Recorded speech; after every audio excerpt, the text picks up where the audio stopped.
I decided to start again on the same day, 27th of the 7th, immediately afterwards, because I didn't want this discussion of this practical example to be hidden behind all that Jungian content. I think it was valuable to draw it all together in one place, but we're now going to try and apply different parts of it. It should be clear how it should be clear from, I think, what, episode 10? Yeah, that how the example of stone tool creation is an instance of the transcendent function. It's also a little bit more clarity about how it results from an internal dialogue between the soul and the self, which have been a little bit more, which have a little bit more definition at this point. But now we're going to explore.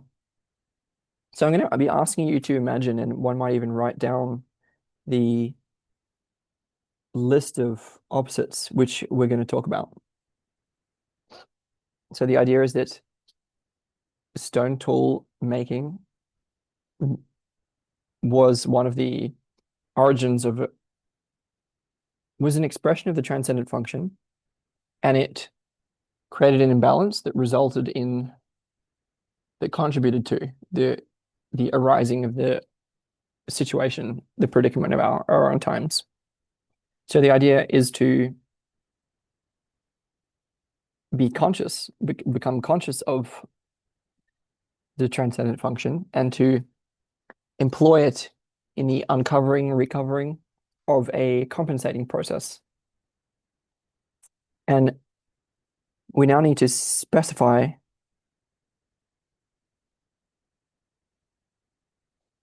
So I'm taking it as given that one can see that stone tool making leads to the problem. How does it lead to the problem? Well, it's too effective. And so it's the key break between genetic and mimetic evolution, where, yeah, again, instead of waiting for claws or fangs to grow, just as an example, one can instead make a spear or a stone tool and then use that to go hunting, right? And that allows for ecological overshoot because humans can spread to every environment on the planet and basically overhunt the animals which are there. Um, so it breaks the co-selective dynamics that result in stable ecosystems. So humans can become more than apex predator in every environment. So it's really a stepping out of the natural cycle that begins with that process. Daniel's material has more about that. I'm not wanting to make stone tools a villain. I'm saying if we want to have that sort of techne, then we need other processes to go along with it. Namely, well, we're going to talk about that. But at the moment, I want to specify some more of when we think about stone tool making, what exactly is the process that we're talking about? So I'm going to add some qualities. So it's a creative process, right? And I mean, obviously the first version of it would just be like using stones that one can already find, but then there would be a next stage of creating, again, forms, like modifying existing forms, existing stones to something that is new. Um, but it's a creative act. So the question there is, where is the receptivity? So like if we over focus on creative processes, then we may be out of touch with receiving the world. So if we identify as the creator, then this leads to certain conceptions of self and world, of the natural world, of the animals and plants in that natural world. It conditions behavior, psychologies, and religions that are out of balance because in this, like I'm defining here, creation and reception, or creative and receptive together. So I'm saying that to the extent that we can create into the world, let's say, or yeah, create in the world, we ought to also be able to receive the world, take the world in to ourselves. And if we can't do that, imbalance will result. I think we can clearly see how that's exactly what happened. But this is at least one simple lens, we're talking about that. So that's the first pair of opposites, creation and reception, or creative and receptive. Now, stone tool making is also an action, so it involves doing something. So it's quite clearly like if we think about that example that I was talking about of like uh, yeah, taking some rock and then taking another rock and hitting it, it's cl very clearly an action involving hand-eye coordination. So the question is then, can we also be familiar with non-action? Is there, do we know how to restrain ourselves? How do we decide that action is right or not? So this is a quality of being rather than doing. So that's something that we're looking for. It's a quality or practice or way of being that we would need to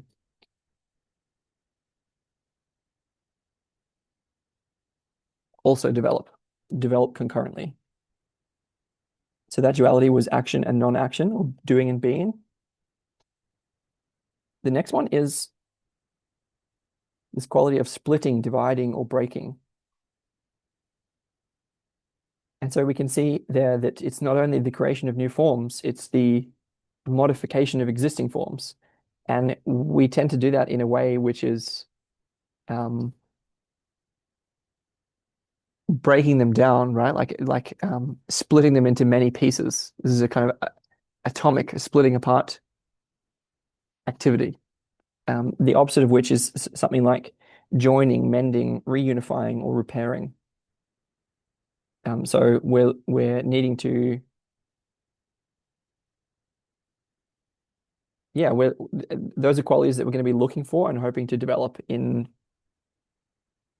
new uses, new realizations, new instances of the transcendent function that we're talking about. But I think we can see pretty clearly that stone tool making is an act of splitting, dividing, and breaking.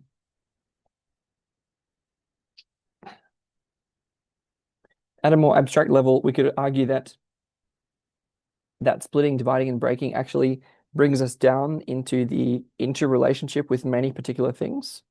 It sort of brings us down and into the earth, down and among. And that by contrast, the joining, mending, reunifying, or repairing can take us up into one whole.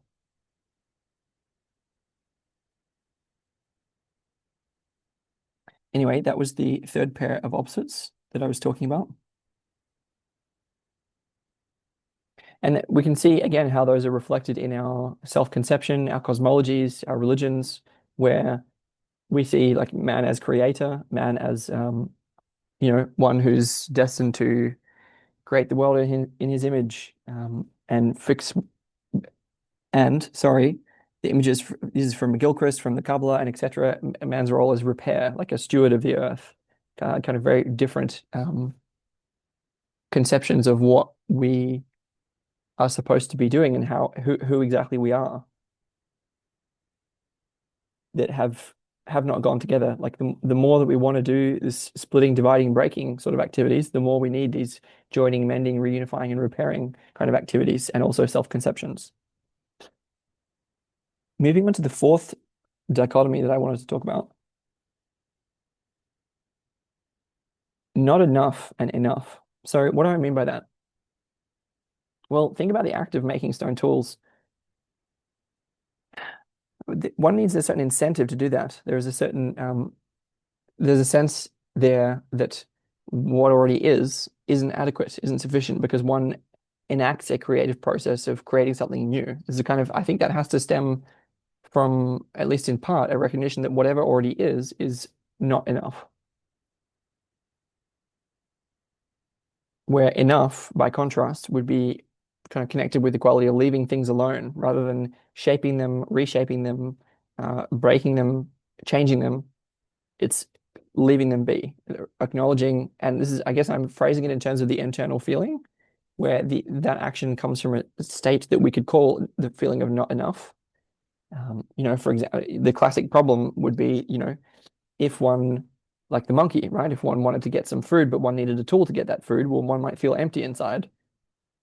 And so one could create a tool inventively as a way to feel that one has enough, namely to be well fed. So the obvious implication would be, are there ways of feeling that we have enough, that we are enough for ourselves, or that we are full, that do not require um, physical techne, um, or that can compensate the biopsychosocial effects of physical techne. So again, we're looking for in an inventio, a process of rediscovery or invention that can help us to feel that we are enough, that is not by manipulating physical forms, such as creating stone tools. Okay, that was the fourth pair of opposites that I wanted to talk about in connection with stone tool making. The fifth one is masculine and feminine. In this context, what I mean is that one of the deepest differences between masculine and feminine psychology is that um, I'm kind of conflating men and masculine, but in any case, what I mean is that men tend to be more interested in things, and women tend to be more interested in people. Interested in people versus interested in things is one of the biggest um, intersex differences in personality among people cross-culturally. And yeah, I think we can see that aside from that sort of empirical fact, as I understand it, there is a masculine and feminine imbalance in the process of stone tool making. And I don't mean, so I'm saying here now that men and women each have a masculine and feminine side, and that stone tool making is connected more with the masculine side in among men and among women. Where, and I mean, that seems pretty obvious to me, but it's like this physical manipulation of bits and pieces of for example, defensive weapons or attacking weapons. I don't know. I don't know enough about anthropology to state that, but I think it's probably fair to say that the young exploratory men on the perimeter, on the edges of the herd, ones who are less likely to get a lot of the food and therefore be hungry and on the looking out for new ideas, for opportunities, for anything that's capable of impressing anyone, that have more of a facility for um, that are fighting off predators and so need weapons. All this is going to predispose such characters to either be incentivized to or and then actually come up with uh, stone tool making. Yeah. So there's some of like the yeah anthropology and psychology of masculinity in context with stone tool making, and obviously the compensation would be we're looking for something more feminine, right? Something that's more about relations among people than creation of new physical objects. Um,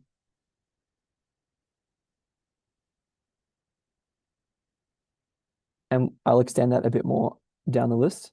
So the next pair is,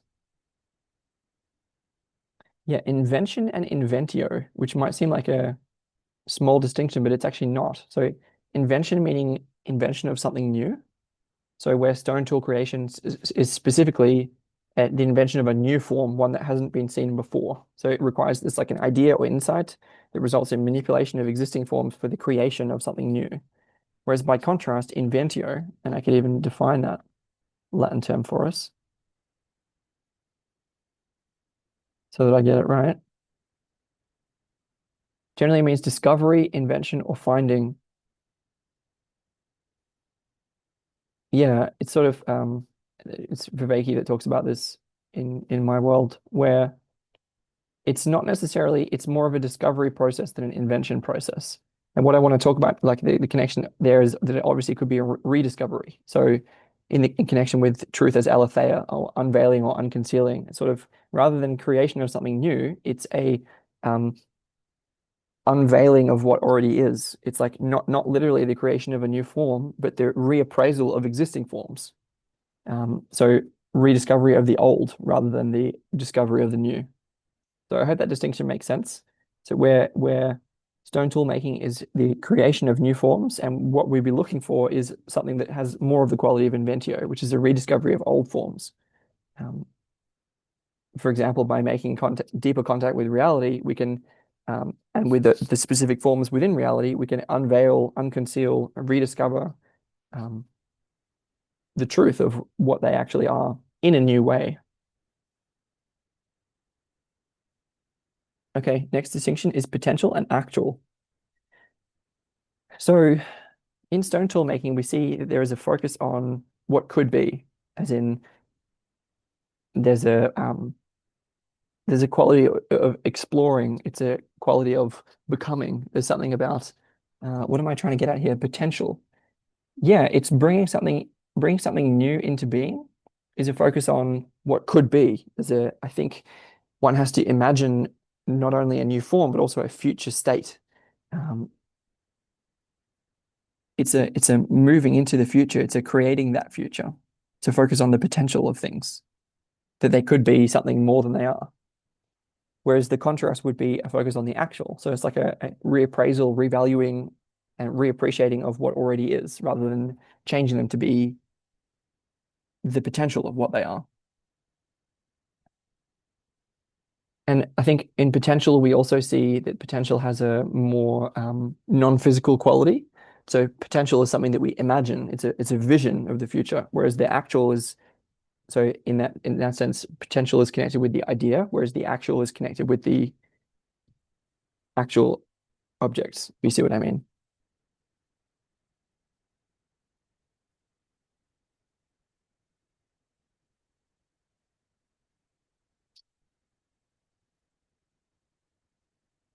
Yeah. We also see this next distinction, focus on object versus focus on subject. So what I'm saying is that for someone to have the intention and hand-eye coordination to create a stone tool, one has to be like clearly focused on I'm holding this and I'm going to hit it with this. This is a very objectifying action and way of being in the world, where the subject, the one performing that action, is not as very much not as much in view or at the forefront of awareness, I would say, during that action. And so the compensating process we'd be looking for is something where um, the one who is existing, the one who has the capacity to um, focus on objects or not, which here I've called the subject as distinct from the object, is the center of focal awareness. As in, we want to make sure to keep the viewer in view to the extent that that's possible. If we over focus on objects all the time, then you would say that's like kind of an excessive extroverted ways and a lack of introverted ways. Okay, next one is something about focal attention versus a more peripheral or wider form of attention. So again, this hand-eye coordination of stone tool making involves with the fovea, like focusing on one spot in the visual field. So this conditions our attention in a certain way. It allows us to have this grasping. And again, I'll talk about left hemisphere and right hemisphere in a bit, but it's like this focusing on one point. Whereas, for example, we see that as a result of meditative and contemplative practice, um, there are there's great value in allowing one's awareness to expand to take in the periphery, which is a more right hemispheric function. It's focusing on rather than getting the prey, it's about perceiving the predators. So it's if we are doing the stone tool making all the time, then it's conditioning not only our culture, and not only our behavior, but also our way, literally our way of perceiving the world. And so we can see that um, compensating activities, practices, mm, activities, yeah, they can condition our awareness, our attention in different and complementary ways. And that's some of what we're looking for.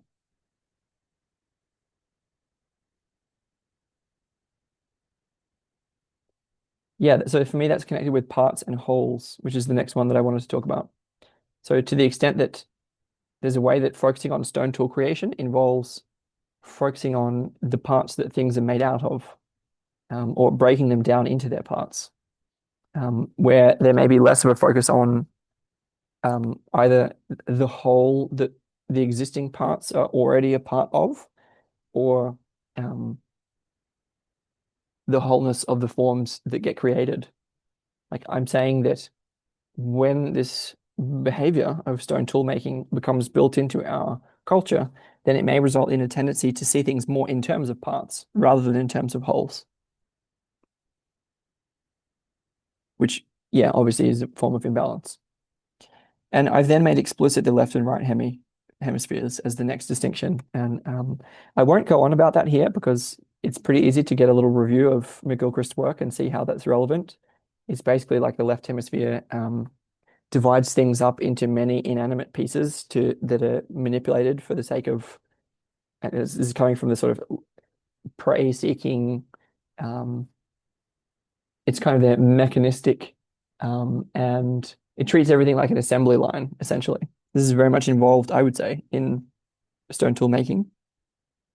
And obviously we're wanting to compensate by with more right hemisphere functions, which is it looks like sort of seeing the interconnectedness and wholeness of things, seeing things in their in the way, seeing things in such a way that we can see that they're living or alive or animate. So animism, obviously. Um, yeah, more right hemisphere type skills. McGilchrist's work can pretty easily give a clearer view of what that would look like. And we can then build that into practice in specific ways. I mean, that's the whole point of the ecology of practices, essentially, or one of them. I've also written the next distinction is hard and soft, where we can see that stone tool making really has to do with not only manipulation of objects which are hard by their nature, but also one has to be in terms of one's internal state. There's a hardness about one which is required to make stone tools in that way. Literally, the action of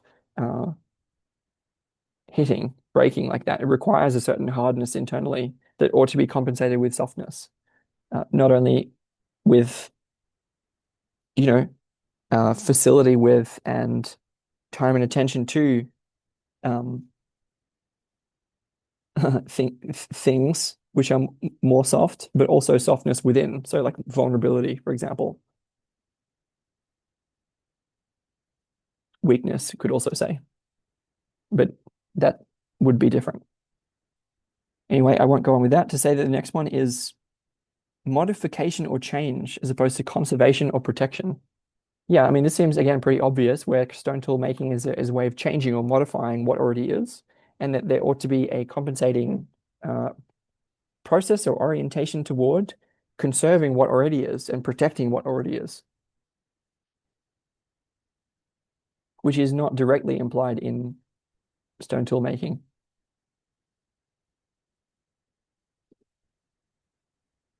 The next one is physical forms versus non-physical forms. So obviously in stone tool making, there's a focus on working with the physical, and the compensating emphasis on the non-physical could look like not only the laws, customs, rules binding the behavioral relations with physical forms, but also the application of the creative process toward non-physical forms as well as physical forms. I hope that made sense. I'm getting to the end of the list. The next one is non-restraint versus restraint. So non-restraint as in impulsivity, something like that. So to do stone tool making, one really needs to I want to say that there's a certain shadowy quality to hit and break and change and split and modify in that way, I think requires access to destructiveness and to qualities that we might identify with the shadow. So that I'm calling here I'm referring to with the term non-restraint. It's very much that one does not restrain oneself, one performs this action. Whereas the compensating, let's say, behavior that we'd be looking for is one that, again, in terms of psychological drivers of the metacrisis with Schmachtenberger, Vervaeke, and McGilchrist, looks like wisdom in terms of restraint, as in not changing things, not modifying things, not letting out one's destructive qualities, but leaving things the way they are, restraining oneself. Okay, the final few, inanimate versus animate. This should be obvious from the left and right hemisphere discussion that stone tool making sort of requires involvement with the inanimacy of things, the quality of things of being dead and manipulable objects, very much left hemisphere skills, versus relating to things as living creatures, living beings. Is it more right hemispheric function and distinctly lacking, let's say, in terms of the process of stone tool creation? A few more. Forceful versus lack of force. Again, that should be pretty obvious. One requires access to forcefulness in order to create stone tools. And yes, we want to compensate by focusing on, let's say, activities that don't require force if we don't want a great imbalance. The final few that I've got are cultured forms versus natural forms. What do I mean by that? Well, cultured forms, by cultured forms, I mean forms that are created as a result of cultural processes that are not given naturally by nature, let's say, but that are created by culture. By contrast, there could be an emphasis on the natural forms which are already given, namely our bodies, the trees, the animals, etc. Finally, I've got temporal and cyclical or eternal. What I mean by that is that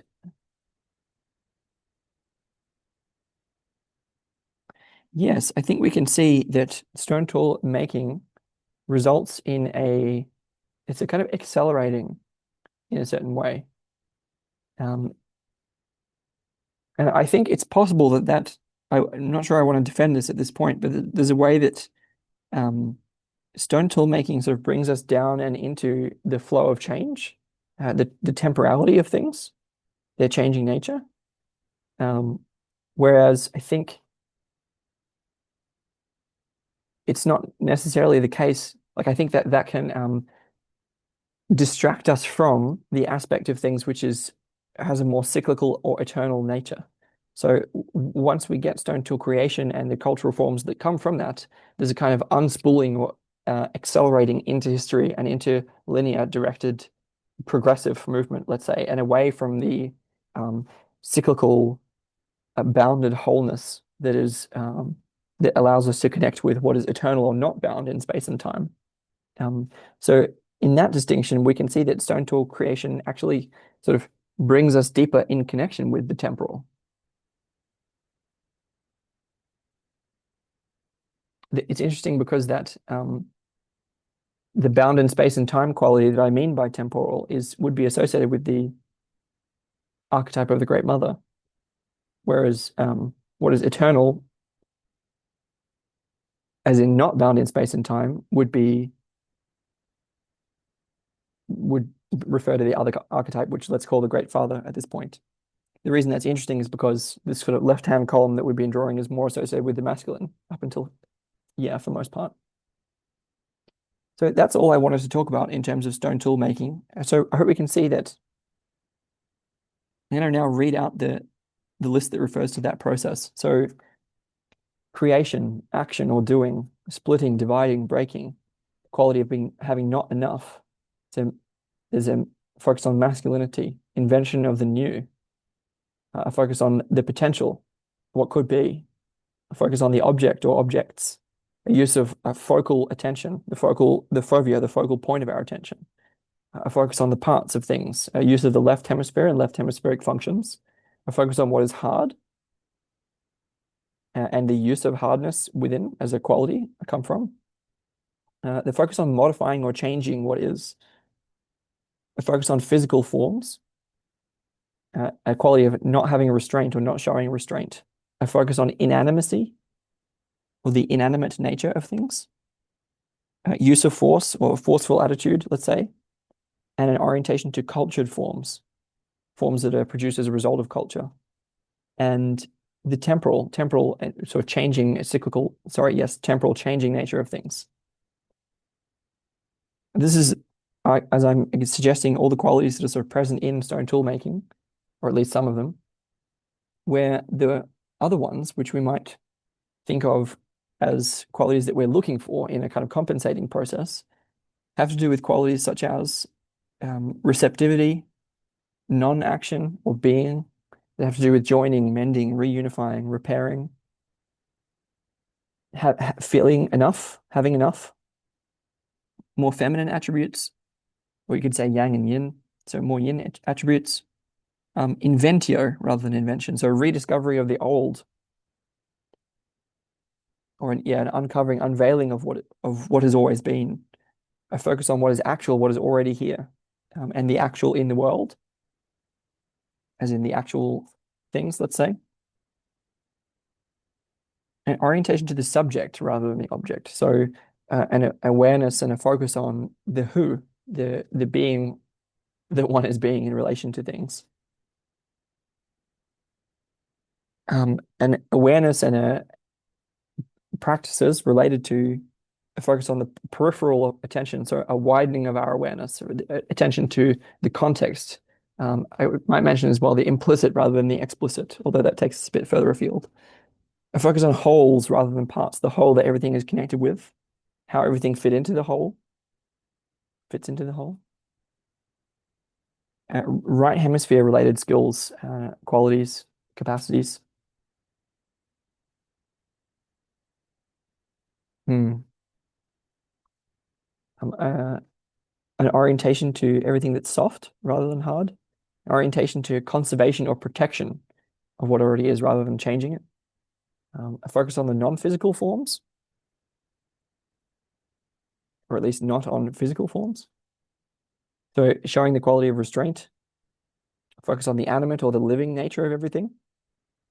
A lack of forcefulness, and a focus on the natural forms, forms that are already given by nature, and upon cyclicality or the eternal nature of things, rather than their time-bound aspects.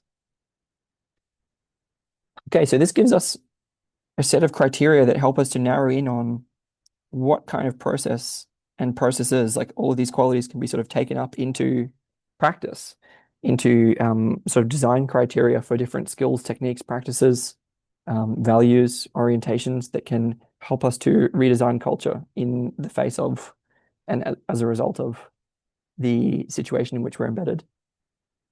That certainly many other people than me have talked about the importance of this kind of re-evaluation, which we can see is connected with far more than just stone tool making. But we can see with this example how old this split is. Um, I don't have long left, so just to say from here that I want to make it clear that, yeah, stone tool making is clearly connected with the fall into history, which is sort of paradigmatic in terms of the Christian scheme of things, as in the fall from Eden. Um,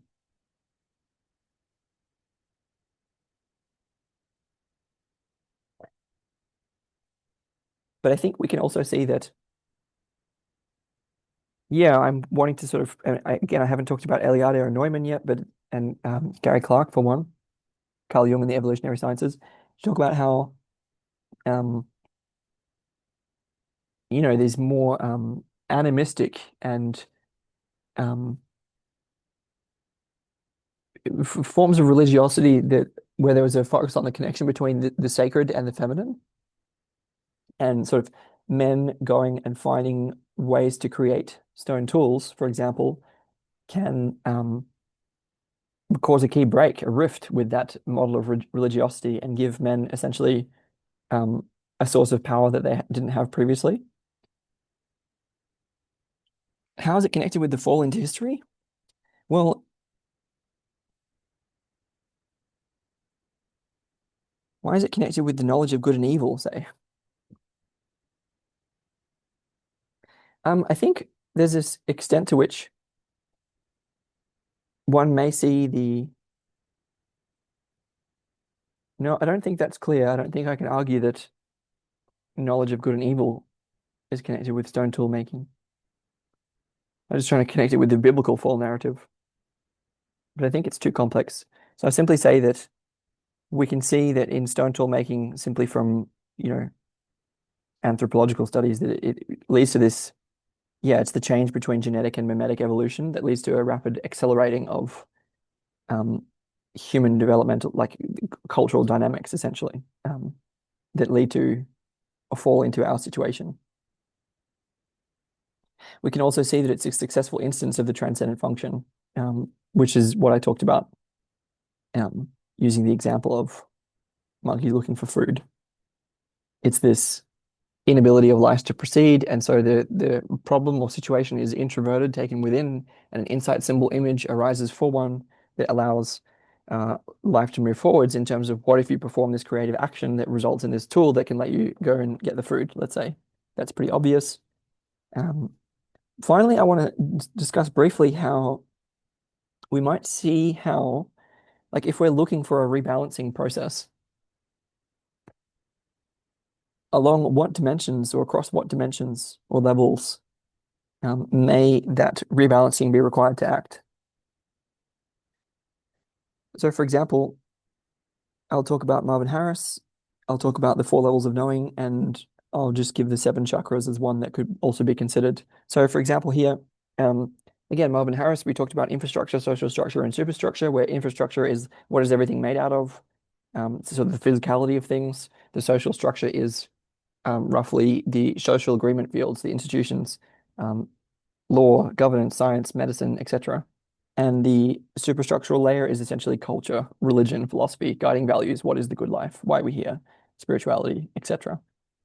Um, we can see that stone tool making may have an imbalance as focused on the infrastructural level, and that the social norms, the social regulation practices designed to regulate the physicality. So, I mean, let me be specific.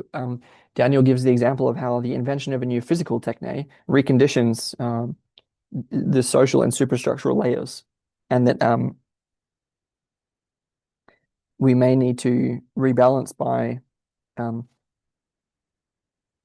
finding ways to sort of upregulate, like give more of our attention, awareness, orientation, and sense of like be aware of the importance of um,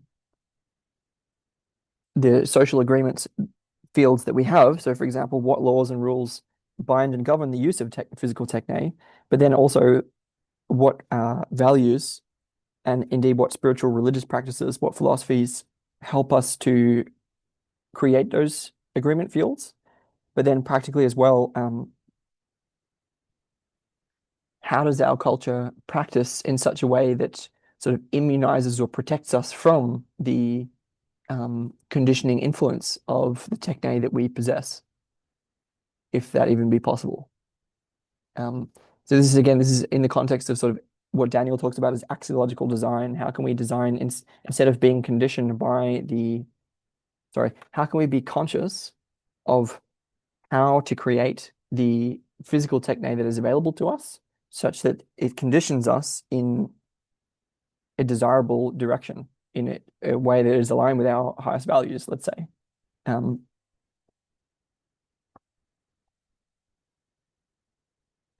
yes, and we can see that the creation or reinventio of new psychotechnologies, so techne not on an infrastructural level, but techne at a um,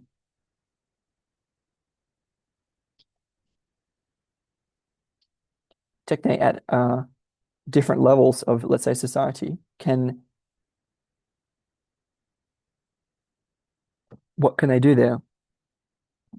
They don't just give us guidance about which physical forms to create. They actually give us a different normativity, a different direction in which to create forms, right? It's a different, like instead of creating physical objects, what if we actually did something else with our time, namely developments in culture, developments in sociality?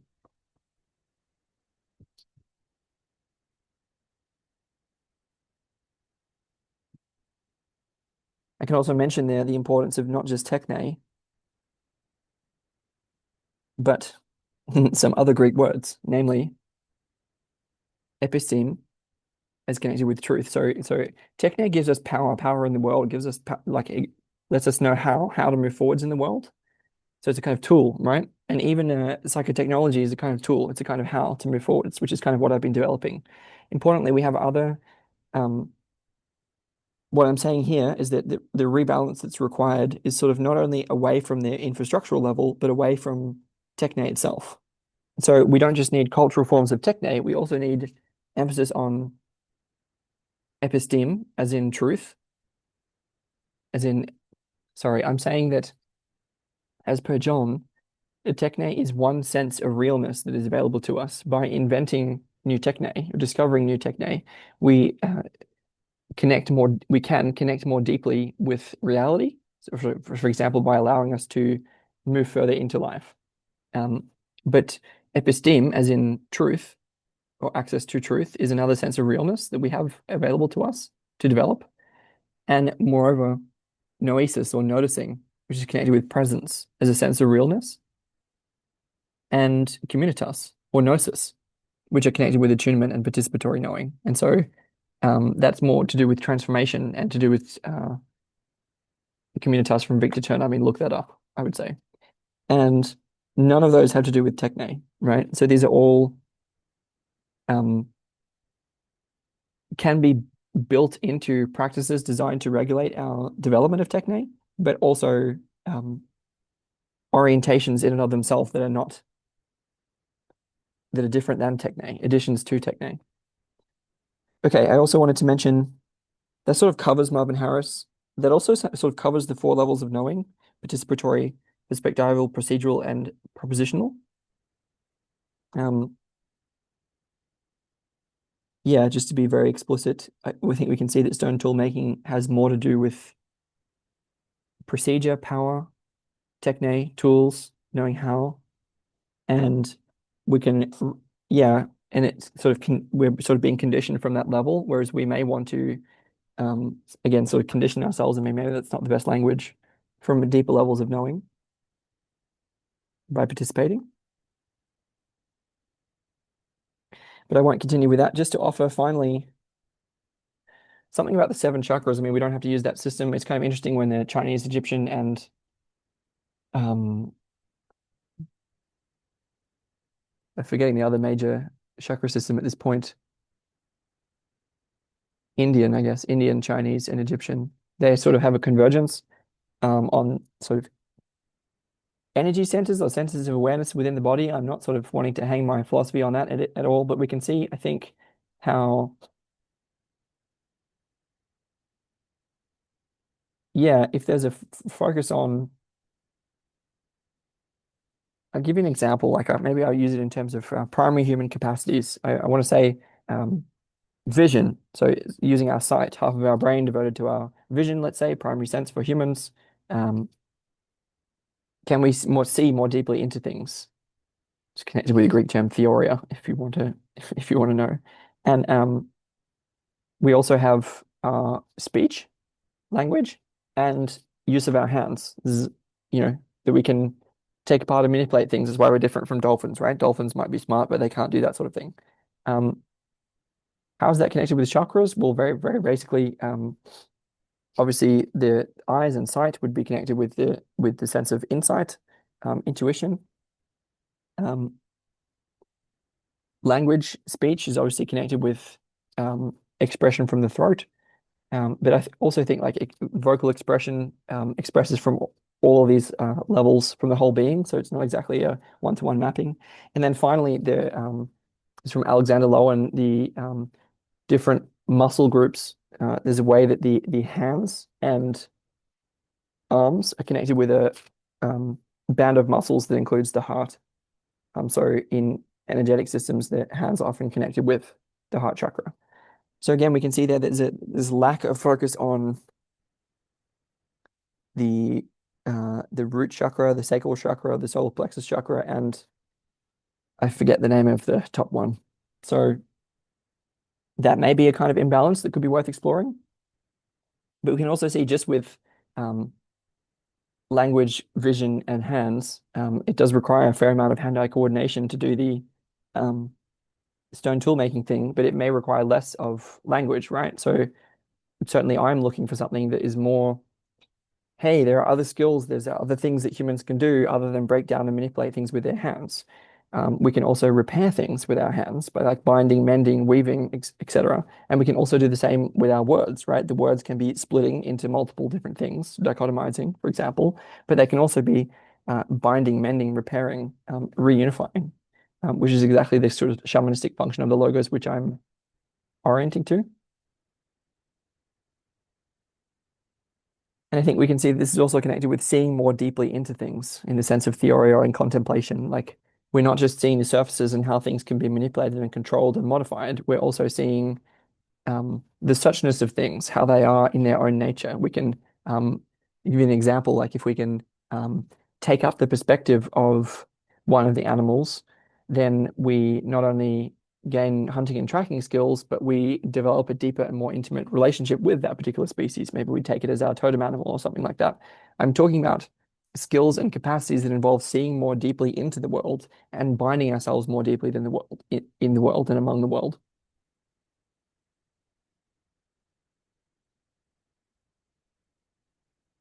That I think are, yeah, I think we can see how the power of sight and speech can be useful for, and indeed integral for, such activities in a way which does not involve the breaking apart of physical objects. You can even see here, right? Like I'm seeing with my insight ideas, let's say, that I'm trying to convey, and I'm very much using my hands to articulate myself um, in a way that hopefully contributes more to the solution than the problem. Let's see. I think that will do for now. Next time, I would want to move into,